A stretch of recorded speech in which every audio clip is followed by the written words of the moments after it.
De l'eau partout sur ces terres. Fabrice Couturier exploite 130 hectares de céréales sur le secteur de Créange. Un secteur copieusement arrosé. Depuis novembre, plus de 300 millilitres d'eau sont tombés ici, soit près de la moitié de la pluviométrie annuelle.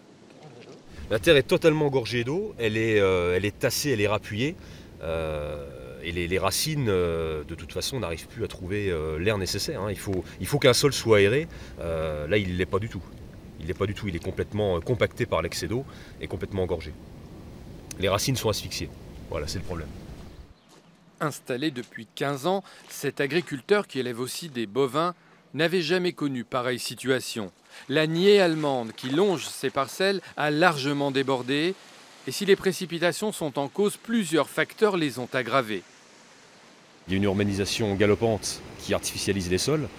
C'est quand même au niveau français un département qui disparaît sous le béton tous les 10 ans, donc c'est énorme.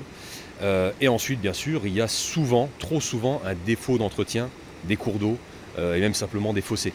Un excès d'eau qui pourrait lui faire perdre plus de 30% de sa récolte. On n'avait pas besoin de ça. Vous savez, l'agriculteur, il est heureux quand le temps change, souvent. Et là, ça fait assez longtemps que ça dure. De l'eau, on en a assez. C'est très bien pour les nappes phréatiques. Ça a des bons côtés également. Mais maintenant, pour nous, il faudrait que ça s'arrête, vraiment. Un vœu qui devrait être exaucé, en tout cas pour les prochains jours. Même si dans les parcelles les plus touchées, le mal est déjà fait.